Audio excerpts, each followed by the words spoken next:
Welcome to Miffs. I'm Matt Hoss. And I'm Dan Rhodes. Whether you know about Theseus or you're revising your syllabus, If you want tales with a bit of jest, or you just want to hear about incest. What? What? It's really interesting. Welcome to Miffs. Welcome to Miffs. Hello and welcome to episode 123. Come along, baby, with me. I'm Matt Hoss. I'm the other one, Dan Rhodes. And we are... Miffs. You didn't join in. Two Direction. What's that, sorry? Are we Two Direction? Two Direction, yeah. It's a boy band. It's the cover. It's a tribute band to One Direction, which we don't know any of the words nor. No, and unfortunately, quite often we are literally going in different directions. Yeah, we like to do tours in a very unique way, where you do one half the country, I do another half the country, but we don't. But we don't actually. We're always in different hemispheres at any one time. Yes, yeah. It's very. I just met in the UK, but yeah, okay, different hemispheres. Oh no, I'm going big. If we're in a boy band, Matt, this is worldwide. This is not going to be just a national thing. Okay, yeah. So Two Direction. What kind of songs are we going to be doing? Are we just doing covers of One Direction, or are we just doing, doing our own unique stuff? Like, where I think we could be like, where one becomes two, like that. we just do parodies of other boy band songs. Yeah. Well, that's Spice Girls, but yeah. That's Yeah. What other boy band songs do you know, Dan? Because you don't really strike me as a boy bandy kind of guy. Hey, I like a boy band. Oh, do you? What kind of boy bands do you like? Well, I do think One Direction, great. Do you actually? Like, One Direction changed the game, Matt. Well, they didn't really, did they? They did the same game. Yeah, they changed the game by playing it all the same. Yeah. They changed the game by building a career off the backs of all the hardworking people from the 90s. Yeah, they very much just followed Simon Cowell, and then they were rich. There we go. I mean, Westlife, they did a good job. I'll give them that. Hey, I tell you what, Westlife really changed the game, didn't they? They really changed the game. Yeah. Do you know who else really changed the game?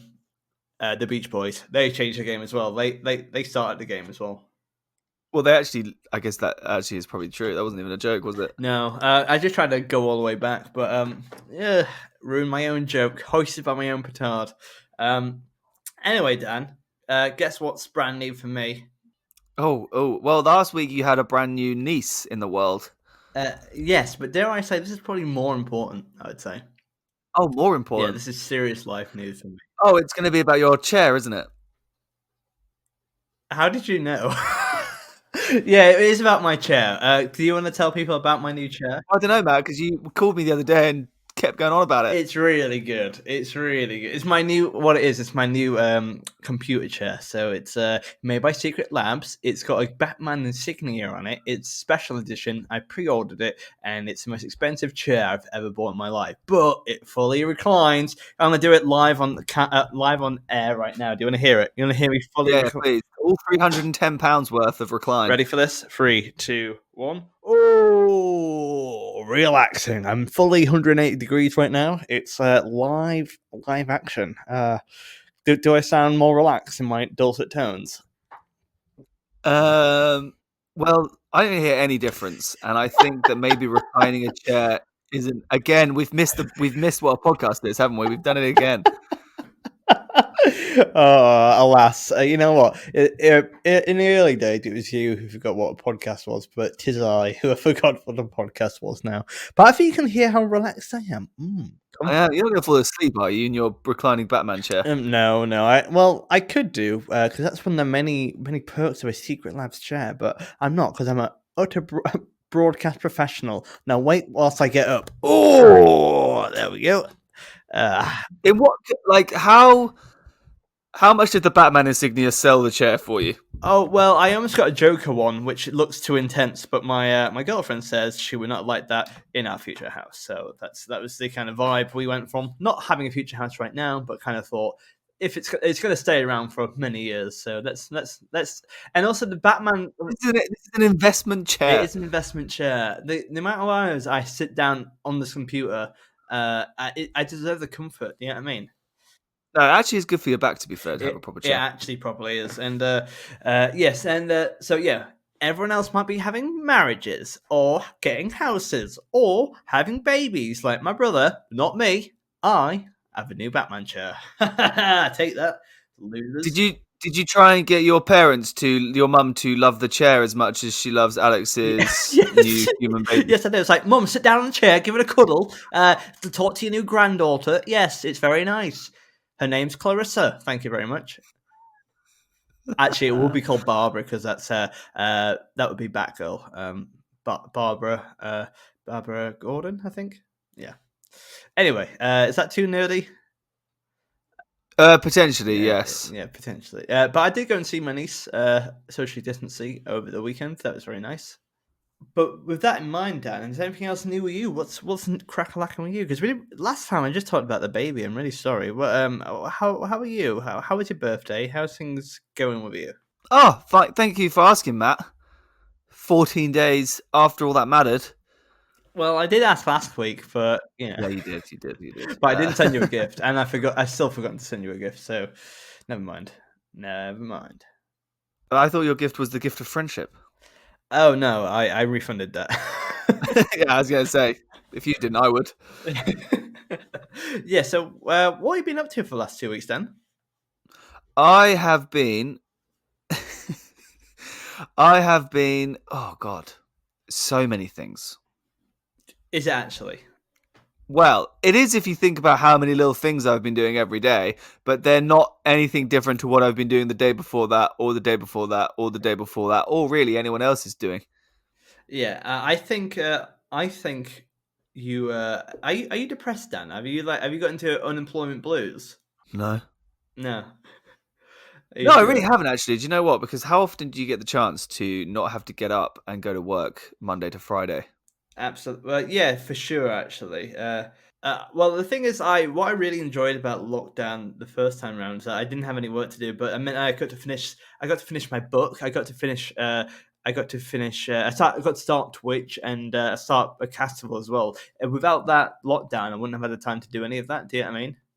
Yeah. That's true. But no, I just realised I went Christmas shopping yesterday. Got some Christmas presents Ooh, for my what? family. And also, talk about Christmas. We are doing a Christmas special next week, aren't we, Dan? Yes. So stay tuned for that. Episode 124 will be our Christmas special. Any hints of what we're doing for next week, Dan? Let's just say it will be Christmas themed. Oh, it will be Christmas themed, and yeah, that might not be out on. It won't be out on Monday. It might be out. Was it Wednesday or Thursday we're doing, Dan? I can't remember. Or I think it'll be Tuesday. Wednesday. Okay, brill. It'll be admin on air. That's the best place we like to do it. But yeah, so it's going to be a lot of fun. So, what kind of gifts have you got, Dan? Have you got me anything? No, I haven't got you anything yet, but I will be. I'll be sending something your way to open in time for the Christmas episode. Brill. And I've bought something for you about a month ago, which I've forgotten to send, which I will do today probably. But yeah. So are you looking forward to Christmas this year? It's obviously a very odd one. Actually, the Christmas this year is with the same people it is every year. Because I always have quite small Christmases. Well, actually, the last few years we've had quite small Christmases anyway, just like my immediate family. So we haven't had cousins or grandparents or anything like that come down the last few years. So yeah, it should be nice and quiet. I'm looking forward to just going back home. To be honest, I mean, I know it's only for a week or so because of the government rules, but it's better than nothing, isn't it? Especially it's nice to get out of London. Absolutely. Well, I got out of London as soon as I could because it's full of scum, subhuman scum. And Dan. But yeah, so I think it's time to head to the penultimate episode of the penultimate. Is it penultimate episode of the year? Are we doing any more? Yeah, no, it will be because we're gonna have a Christmas break. I mean, we talk about this on the Christmas episode, but yeah, this will be the penultimate episode of the 2020. Good riddance, huh? Yeah, doing good riddance to the podcast or good riddance to the year? I'll let the listeners decide. Let's go and see what's in our myth.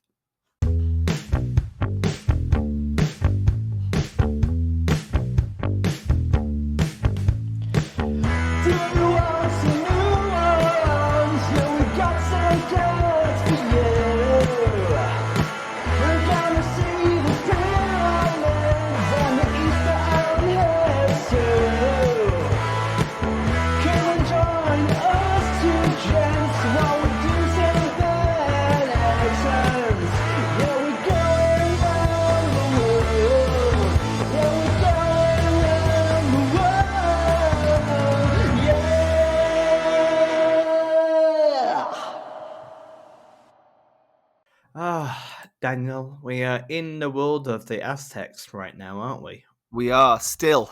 Still, and it's going strong. I'm enjoying it a lot, actually. No, it's really good. Shall I tell you a little? Shall I introduce today's myth? Yes, please. That's how I guess that's how this works. Yeah. Would you like me to read out this document and make jokes in between? Because that's the podcast, then. Right, ladies and gentlemen, back to the Aztecs, the amazing Aztecs, episode 123. Oh my god, that's like the order of the numbers. 1, 2, 3, it's ABC. 1, 2, 3, and it's you and me. The Jackson 2. But Jackson 2 direction. Jackson 2 direction. So, Matt, today we are doing a myth. Tezcatlipoca and the Toltecs. Oh, that's a cool band name. Yeah. It That's is a the good other actually. boy. Toltecs is actually a cool band name. Matt, do you remember who Tezcatlipoca was? He's the god of the west or the east. He is the god of the West. And do you remember that he's a little bit of a dick? He's a bit of a dick, isn't he? Yeah, I remember that because he got off with some sun's woman, as in sun god's woman. He turned a lot of people into monkeys, Yeah. And then ate them as a jaguar. yeah, he's a very intense guy. He's the kind of guy that on Tinder talks about all of his exes. That's the kind of intense guy he is. He wears a Yes. blazer and but no trousers on Tinder. So, when Tezcatlipoca isn't ruining all of the previous 4 suns before the 5th world that we live in now, Mm-hmm. he's up to. That's not the only thing he's up to. He's also just causing mischief in general. Now, So he's kind of like a Loki figure. he is a bit, yeah. Now, he is obviously the god of the West, and he's a bit naughty. Do you remember his arch nemesis, the god of the East? Was it Quetzalcoatl, something like that? Quetzalcoatl. He is the god of the East, and do you remember that the two of them basically having a rift between each other kind of caused the sun to constantly burn out, and then they had to keep remaking one. Yeah, and it's kind of the reason why it's torn between the East and the West every day. Yeah, because these guys just cannot put their feud aside. Now, today's myth is a little bit about that. Today is a myth where we see Tezcatlipoca basically being just going out of his way to ruin Quetzalcoatl's day, basically. Well, I kind of like the Aztecs gods because they've been ever so petty since the beginning, and I like that. I like that in gods. It's very, very good.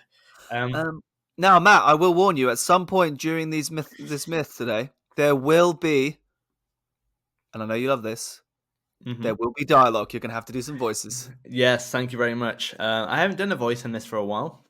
No, that's why I knew you'd be excited. Matt loves us flexing his. I can't wait to do a Swedish accent. I can't wait to do a Swedish accent for it to be misinterpreted as a Jamaican one. So. Yeah, I can't wait to see what Matt interprets as an Aztec accent. Yeah. Oh, I'm not sure. Oh, yeah. Am I allowed to do an Aztec accent? Are we about to offend all of Mexico? Let's find out in today's episode. Okay, here's Tezcatlipoca and the Toltecs. In the days of Quetzalcoatl, there was an abundance of everything necessary for subsistence. Subsistence? What is it? Subsistence means like farming and living off the land. I'll try that again. In the days of Tezcatlipoca, there was an abundance of everything necessary for subsistence. The maize was plentiful, the calabashes were thick as one's arm, and cotton grew in all colours without having to be dyed. Dan, what the hell is a calabashes? A calabashes is a thing. Thank you, Dan. Thank you for you're like Google, but more but better. Hey Siri, what's calabashes? Well, that's a thing. Deal with it. All right. It's a thing in Central America. Get over it. A variety of birds of rich plumage filled the air with their songs, and gold, silver, and precious stones were abundant. I realized there's supposed to be a comma between them, but it didn't read that. In the reign of Quetzalcoatl, there was peace and plenty for all men. But this blissful state was too fortunate, too happy to endure. Envious of the calm enjoyment of the god and his people, the Toltecs, 3 wicked necromancers plotted their downfall.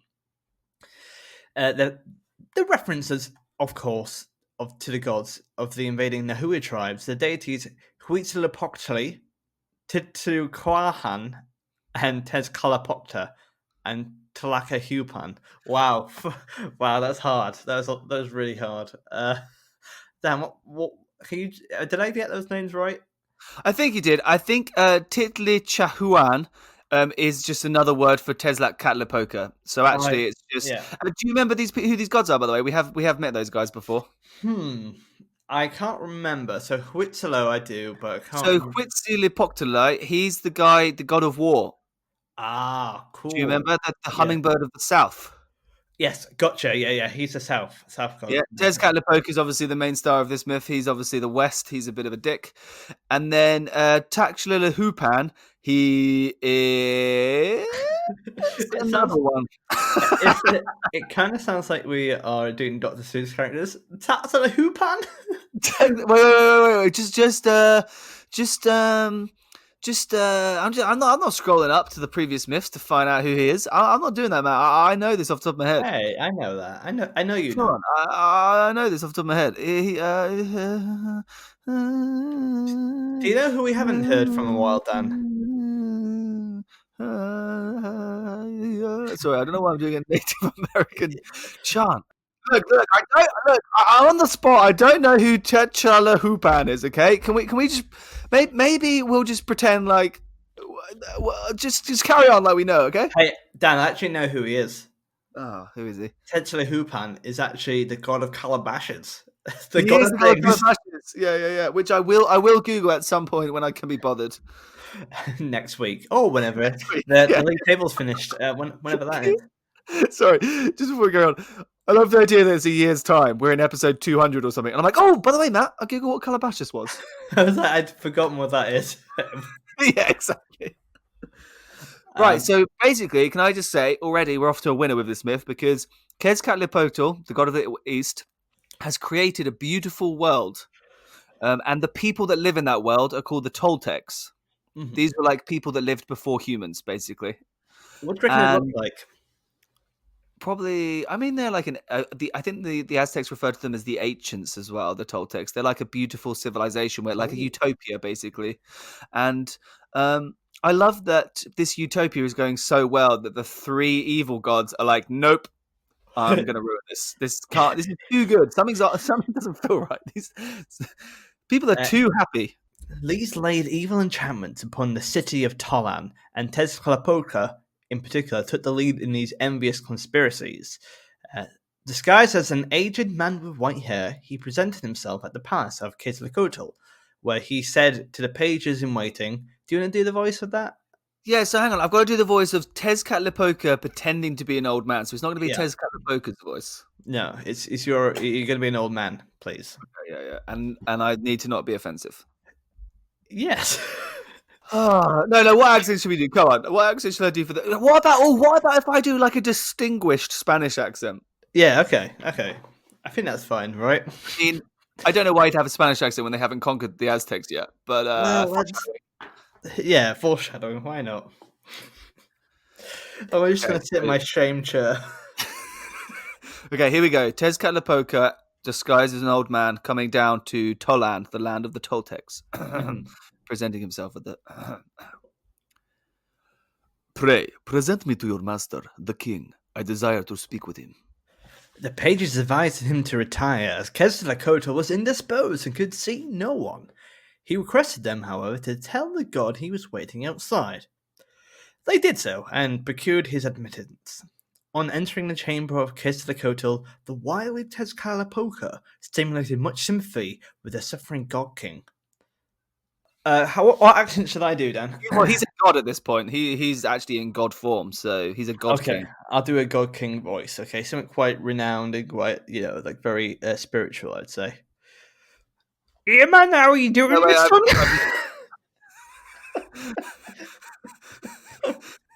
Sorry, do that one more time for me. Yeah, man, how are you doing, my son? Like, it's Okay. the Geordie God King. The Geordie god king of. Okay. I mean, are we Yeah, sticking man. with that, or would you like to try something? Okay, I'll try something spiritual. How are you, my son? Is that all right? Yeah, that was nice. That was nice. Yeah. I have brought you a drug which you All right. should. I think that's the old man saying the Okay. drug thing. Okay. How are you, my son? He asked. I have brought you a drug which you should drink, and which will put an end to the curse of your malady. You are welcome, old man, replied Quetzalcoatl. I have known for many days that you would come. I am exceedingly indisposed. The malady affects my entire system, and I can neither use my hands nor feet. So basically, Tezcatlipoca disguised as an old man, has given the gods a medicine. Yeah. Okay. But also, like, how did we know that Quetzalcoatl was ill? We didn't. I think that's a point missed out in the Absolute, narrative. absolute bluff right there. Yeah. But it turns out he is. Yeah, and just We're finding out through dialogue. That I think it's like a movie. We're finding out. We found out just then in this moment. yeah, but it just kind of it felt very convenient. Is all I'm saying. Tezcatlipoca assured him that if he partook of the medicine which he had brought him, he would immediately experience a great improvement in health, which we of course just discovered he is not having. Quetzalcoatl drank the potion and at once felt much revived. The cunning Tezcatlipoca pressed another and still another cup of the potion upon him, and, as it was nothing but pulp, the wine of the country, he speedily became intoxicated and was at wax in the hands of his adversary. Sorry, what kind of wine of the country? What's it called, Dan? A pul- I think that's probably correct, but the way you said it with such confusion. I think it's pronounced polk Polk, or polka, Polk rocker. but I like pulk. It's nice. So basically, Tez is just getting Quetzalcoatl absolute cunted on wine. Yeah. That's fair. That is. That is. But also like, but I don't know what Quetzalcoatl's up to. Like, because imagine any doctor being like, "Well, you've taken 4 paracetamols. Why don't you take 18 more? That'll help. That'll definitely help." Well, I don't really understand why we're gonna call him Quez, aren't we? I don't Yeah. understand why Quez is like taking medicine from a man. He's a god. This guy's a human. I don't know why he would be. It's weird. And also a proper stranger as well. Why would you? Yeah, this random man comes in with some drugs. Yeah, obviously you're gonna take whatever he has. Yeah, there's no way this person could be deceptive whatsoever. Tezcatlipoca, in pursuance of his policy inimical to the Toltec state. Sorry, I had never come across that word in my life. I tried to read. My goodness. I didn't know it. To be fair, it was a good word though. Tezcatlipoca, in pursuance of his policy inimical to the Toltec state, took the form of an Indian man of the name Tovillo, and bent his step to the palace of Umak, chief of the Toltecs in temporal matters. Now, this guy, Umak, had a daughter so fair that she was desired in marriage by many of the Toltecs, but her father refused her hand to one and all. The princess, beholding the false Tovillo passing her father's palace, fell deeply in love with him, and so tumultuous was her passion that she became seriously ill because of her longing for him. My Okay, God. so what's happened is, so he's done two things, Tezcatlipoca, to ruin this utopian state of the Toltecs. One, he's got their god absolutely rat-assed. Yes. And then the second ball and move is to become a really hot young man and just hang around in the city near the palace, so that the king's daughter walks past and goes, hello. Yeah. It's there's in every myth that we do is so superficial, isn't it? Just like that person's hot, therefore I want to bang them. I will cut off my legs to do so. Yeah.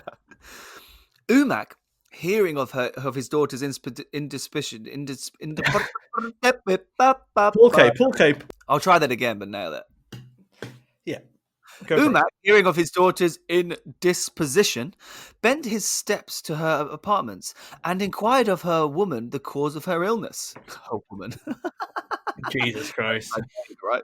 Yeah. They told him that it was occasioned by the sudden passion which had seized her for the Indian who had recently come that way. Umak at once gave orders for the arrest of Tovillo, and he was hauled before the temporal chief of Tolan. So he's basically gone like, find whoever this hot guy is that's making my daughter have Ill. extreme fanny flutters. Is that a medical term? Medical term. Yeah. Uh, Whence came you? Inquired Umac of his prisoner, who was very scantily attired. Do you want to do the hot young man, Dan? Yeah, do I continue and do an Indian accent for this one? Or... Please don't. Please, for the love of God, don't. So this is now Tezcatlipoca, but dressed as a hot young man, right? The guy Yeah. he's disguised as Tavio, is the okay. Do your whence you come again, and I'll. Whence come you? Lord, I am a stranger, and I have come to these parts to sell green paint. Wait, what? What an odd thing to sell. Why are you dressed in this fashion? Why do you not wear a cloak? My lord, I follow the custom of my country. You have inspired a passion in the breast of my daughter, but only in her breast, not in her fanny. Sorry. What should be done to you for thus disgracing me? Slay me, I care not. Ooh, said the cunning Tezcatlipoca. Ah, he's playing it cool. Nay, for if I slay you, my daughter will perish. Go to her and say that she may wed you and be happy. This guy is very intense. That's not the only option, right? What? No, I'm confused. That's done a 360. How dare you woo my daughter? What punishment shall I bestow upon you? You could kill me. No, I'll just let you marry her. Like, I don't understand. That's not a punishment, is it? That was a trick question. Yeah, your punishment is to be happy for the rest of your life. Oh. Yeah, okay. That's a very interesting take. Carry on. Very, very interesting take. And Tezcatlipoca always gets what he wants as well.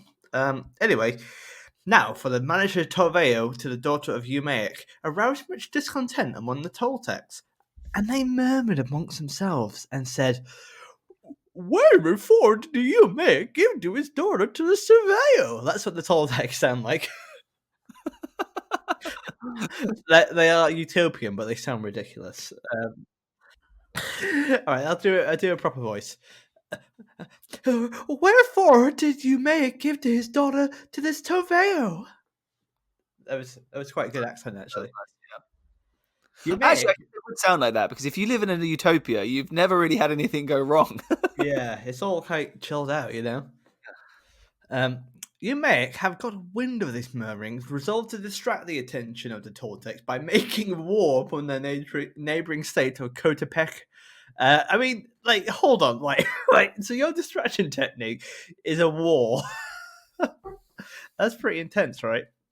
That's like if everyone kept backchatting. Well, everyone does, but imagine like Boris Johnson got wind that everyone was backchatting him, and he was just like, "The French are invading! Go get them!" Yeah, exactly. Yeah, That'll distract them. that'll stop you talking. Yeah, great. Just start a war with a neighboring country. Fair enough. I mean, what's the reason for this war? Is it because of have they disrupted you in the past? Have they been unjust? No, just we got to stop rumors stopping. Okay, that sounds legit. Got to distract the population. Yeah, Geordie God. The Toltecs assembled armed for the fray, and having arrived at the country of the men of the Coatepec, they placed Tovio in ambush with his body servant, hoping that he would be slain by their adversaries. But Toiveo and his men killed a large number of enemy and put them to flight. His triumph was celebrated by Umaic with such pomp. The knightly plumes were placed upon his head, and his body were painted with red and yellow, which is an honour reserved for those distinguished in battle. Okay. So they're like, wow, that Taveo guy, he's actually not that bad. He killed a lot of Coatepec guys. Because they don't realise he's actually a god, just having some fun. I also love how they wanted to deal with stuff, not by talking to him, but just kind of being like, let's hope he died. Anyway, to wrap things up, Tezcatlipoca's next step was to announce the great feast in Tullen, to which all people from miles around were invited. Great crowds assembled and danced and sang in the city to the sound of the drum. Tezcatlipoca sang to them and forced them to accompany the rhythm of his song with their feet. Okay. Faster and faster, people danced until the pace came so furious they were driven to madness, lost their footing, and tumbled pell-mell down a big ravine where they would change into rocks. What the fuck was that paragraph? Did you just hear that? Did you just Yeah, hear he that? made them dance so furiously. He's put power on them to make them. He's magically made them dance so furiously that he's put on such a good party that everyone danced themselves into a hole and died. Well, I guess that gives a new definition to rocking out. Yeah, They just turn into rocks. That's mental. Others, in attempting to cross a stone bridge, precipitated themselves into the water below and were changed into stones. Okay, so everyone just turned into rocks and stones suddenly after. yeah. So I've actually read another bit of this myth, just to explain, that says that I think what happens is basically he makes everyone dance at this feast right in the city of Talan.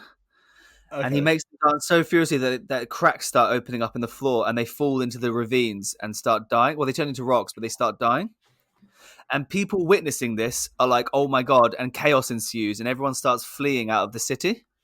okay, And yeah, what he does is told Tezcatlipoca is like, oh no, I can't have people escape. Like I've had lots of people fall into, but people that weren't at the party are just fleeing the city because they've heard wind of what's happening. So what he does is he basically destroys all of the bridges around the city, and everyone falls into the rivers and dies, and they are also changed into stones. So none escape. None of the Toltecs escape alive. Basically, he's killed them all. The end. So it started off as a great conspiracy, and there wasn't really much of a conspiracy. He just murdered everyone. Do Well, you he's know what I playing mean? the long game, though, isn't he? Because he's taken a while to finally like show to show his like true self as Tezcatlipoca and kill everyone. That's the whole reason he went to the city in the first place. Yeah, but He was hold just on. playing the long game by like obviously he was distracting Quetzalcoatl. He had to get him out of the way first. So he got him drunk. Then he had to find a way of throwing a feast. Well, the way to do that was to clearly wed his this guy's daughter. Yeah, I don't think that was necessary. So just to be fair, you could have just murdered everyone regardless, right? I think he's a bit like you say a Loki figure. He's just having fun though, isn't he? Oh, okay, fair enough. Anyway, let's go and rank this mother, and yeah, and hopefully we'll come to a conclusion of what we should rank it.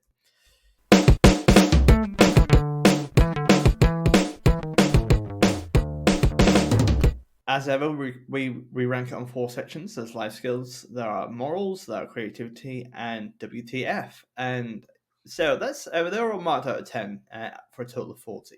So Dan, what is life skills, and what we gonna what things are coming up?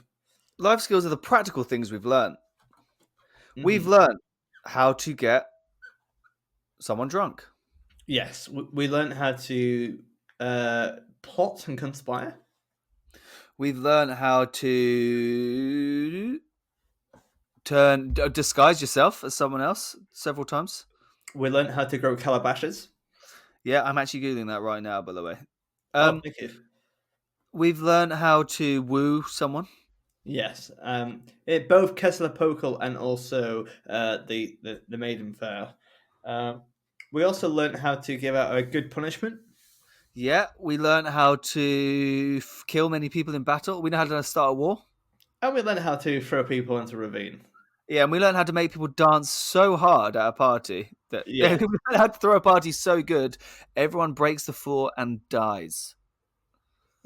Awesome. Well, I think I'm gonna say 6. I feel 6 is kind of there. Maybe a 5. Yeah, I think a 5. Or maybe a Hmm. 6, actually. It was quite a lot. I'm gonna say 6. Okay, let's do that. By the way, Matt, I just off the top of my head, I know I've just remembered what a calabash is. Oh, you just remembered it, even though you said you were googling Yeah, it. yeah, I Yeah. think that's the one that's got the Latin name Laginaria sicaria. I think that is that one, isn't it? I think in other countries it's called the bottle gourd. Some people call it the white flowered gourd or the long melon. I know in New Guinea they call it the New Guinea bean or the Tasmania bean. It's a I vine basically that's grown for its fruit. It can either be harvested young to be young or consumed as a consumed as a vegetable, vegetable or yeah, or harvested harvested mature, mature to be mature dried and used or as a used as a utensil. utensil. Wow, we both. It's amazing how they both came to us. Yeah, it's weird, wasn't it? It's weird, wasn't it? Also, rank species. But Not anyway, that's what calabashes is. If everyone's interested, it's a vegetable fruit thing. yeah, but not the best one. A I would say. Anyway, calabashes aside, I think six is good. Morals. What kind of morals do we have? Hmm. Don't ruin a good thing. Yes, I think that's the main one. I would say. Don't accept gifts from a stranger. Yeah, don't accept gifts from a stranger. And also, what was Um, the guards doing that just let him in and just got him hammered? that was weird. Um, Uh, don't just allow a random guy to marry your daughter if you think they're suspicious. See, here's what I think is the most biggest moral of it: is that marriage isn't a punishment for like for that. Do you know what I mean? It's a very this guy has had a very odd thought process. Do you know what I mean? It's like he's done a 180 on it all. It's like I'm gonna kill you. No, in fact, I'll just let you marry her, which is what you wanted in the first place. He was like, wait, what? How's Yeah, that that was punishment? weird. Um, I really think the big overarching moral of this is like, um, Quetzalcoatl had made a beautiful utopia. He'd done such a good job as a god, and the other gods, particularly Tezcatlipoca, just wanted to ruin that. And he ended up killing everyone just to spite him and be like, "Ha ha! I ruined your good thing." It's like when you build something out of Lego and then your sibling comes along and smashes it.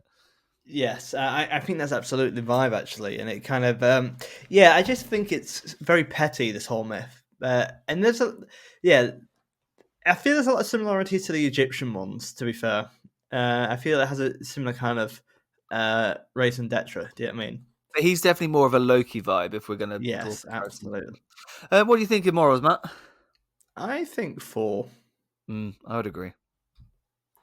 All right, creativity. Here's the creative things that we've seen in this format. So, Dan? What creative things do we like? Well, it is quite creative, wasn't it? I mean, we've got this utopia. We've got Tezcatlipoca disguising himself not only as an old man, but also as a young hot. Like he's done two disguises. Hmm. Getting drunk, like getting Tezcatlipoca inebriated so he could like carry out his plan. Um, the creative, like the idea that guy just panicked and sent like started a war with their Yeah. neighboring. I think a lot of these creative ones are also WTF, particularly dancing so hard that you create holes on the floor and you fall into a ravine, and then everyone else is murdered. That's both created and WTF, isn't it? Yeah, yeah. I think it's probably Um, like a 5 or a 6 creative. let's say five. I think it's pretty much down the middle. Yeah, I think so. And WTF. As mentioned, the ravine thing. I think Yeah, the starting the war thing that's really messed up. his dad just allowing him to like marry his daughter. Yeah. And also, and not a WTF thing, but more of an odd thing, that Tezcatlipoca did all the hard work. What did Huitzilopochtli and Telehuapan do? They just kind of like, I guess the three of them were like, "Oh, we need to put an end to this." But then Tezcatlipoca was the one that was like, you know what, guys, trust me, like I got this." yeah, but even so, they didn't do much. And also, it wasn't really a plot. It said the plot, their downfall. It just kind of just fucked around until he murdered everyone. Yeah, that's so true. But I think still, maybe a four, I would say, because I think it's not too strong. But actually, maybe five. Five. I I think think it's five. five. Again, I think it's pretty down the middle. So that's 20 in total. 6 plus 4 plus 5 plus Yeah, 5. yeah, that is Very, exactly the middle. right down the middle. Classic. Oh, it's fun Um, though, huh? I always enjoy this time with you, Daniel. You too, Matt. You too. Before we wrap things up next week, when this is released in 2 days' time, there'll be the Christmas special. So do check that out. Please share it with your friends. And you can share it, and you can tag us as well at Miss Podcast on Twitter. You can also email in before Christmas at misspodcast@gmail.com. Get in touch for some Christmas correspondence. And on top of that, why don't you give us 5 stars on iTunes? Also, if you want to do check out my other podcast, Castful, that has also got a Christmas special. Check that out too. And also follow me at Matt House Comedy on Twitch. Anything else, Dan? No, No. Okay. Thank you. think about it though, in case there was. Well, we actually missed out the Facebook group, but fucking listen to another episode. I miss podcasts. Thank you. And Dan, what are you up to for the rest of your day? I am going to go for a walk with a friend of mine, actually, who lives in the area, and then I am going to. I don't know, actually. Got a few things I could do today. Oh, I'll see where the day takes me. Well, I hope you enjoy a calabash whilst you do so. I will enjoy a calabash. I'm going to try and look out for them in supermarkets. Anyway, I've been Matt Hoss, I'm Dan Rhodes.